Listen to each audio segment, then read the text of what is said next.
তাই কুন্তী সেই কারণে ভগবান লাভ যে করলেন, ভগবান লাভ কি করে হয়? যখন জগতের সম্পর্কে আমি বিতশ্রিত হই, জগতের কোনো কিছুতে যদি মন না থাকে, টান না থাকে, তাহলে সঙ্গে সঙ্গে ঈশ্বর লাভ হবে। মা শারদামণি দেবী বলছেন, যদি বাসনা না থাকে এক্ষুনি হয়। যে মা কি করে ভগবান লাভ হয়? তখন মা বললেন, বাসনা না থাকলে এক্ষুনি হয়ে যাবে। এই বাসনাটাই হচ্ছে আসল। ওই বাসনাটা কি? ওই মায়া। মায়া কি করে? ঠিক মনের মধ্যে একটা কিছু না কিছু, সামনে একটা কিছুকে আনবে, সেইটা দিয়ে একটা করে একবারে সম্পূর্ণভাবে মনটাকে ডিস্টার্ব করে রেখে দেয়। হয় খুব প্রশংসা, নয় খুব নিন্দা, নয় লোভ, নয় ক্রোধ, কিছু না কিছু করে মনটাকে ও একেবারে বিচ্ছিন্ন করে রাখবেই রাখবে। ওটাই ওর খেলা।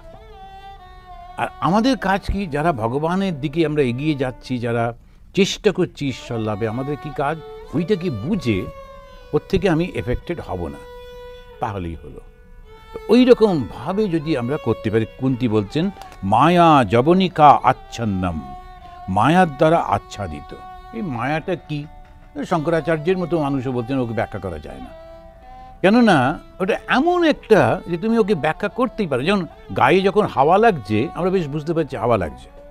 এবার তুমি হাওয়াটাকে ধরে দেখাও, ছবি তুলে দেখাও, না, এটা পসিবল না, কিন্তু বেশ বুঝতে পারছি। আর কি করে আমরা বুঝতে পারি? তখনও বলছেন, যখন একটা হাওয়া চলে, গাছের পাতা নড়ে, কাপড়গুলো নড়ে, তখন বোঝা যায় এরকম হাওয়া চলছে। তো মায়ায় আচ্ছন্ন তুমি কি করে বুঝবে? ও কিছুতেই ওই ভুল ধারণা থেকে বেরোবে না। যেটা ভুল ওর সেটাতেই ও যাবে। ওই একটা আকর্ষণের মধ্যে পড়ে যায়, ভীষণ সমস্যা হয়ে যায়। ওই আজকাল ওই হিন্দি সিনেমা টিনেমাগুলোতে আর তো কোনো কাজ নেই, সুতরাং শরীরটা যায় কোথায়? মনটা যায় কোথায়? শরীরে। তারপরে ওই যে সিনেমা যারা করেন, তারা ওই থোড়বড়ি খাড়াবড়ি করে ওই শরীরটাকেই নানা রকমভাবে দেখাচ্ছেন, আর কোনো উপায় নেই। সুতরাং এই অল্প বয়সী যারা, তারা ওই প্রকৃতির পাল্লায় পড়ে ওই রকমই মনে করছে যে আমরা একটা সিনেমা আর্টিস্টের মতো। এসব করতে গিয়ে কত রকম উৎপাত করছে। এগুলো কি? মায়া। কোনো কারণ নেই। সে একটি মেয়েকে তো পছন্দ, সেই মেয়েটির সঙ্গে অন্য কারোর বিয়ে হচ্ছে, তুই বাবু চাকরি বাকরি করিস না, বেকার, বিয়ে করে তারপরে খাওয়াবি কি? এটা কি সিনেমা? যে বিয়ে করলে হলো তারপরেই নাচ গান হবে? অত সোজা?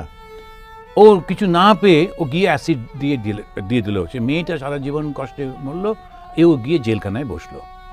তো ওর জীবনটা কি হবে? আর কোনো কিছু পেল না। কেন? ওই মায়া। কি অদ্ভুত একেবারে অবস্থা। এবারে যখন আবার চেঁচামেচি মারামারি করে যদি বা বিয়ে হলো, 3 বছর পর ঘুরে বেড়াচ্ছে, কি হলো না কি করে ডিভোর্স করা যায়, এখন উকিল খুঁজে বেড়াচ্ছে।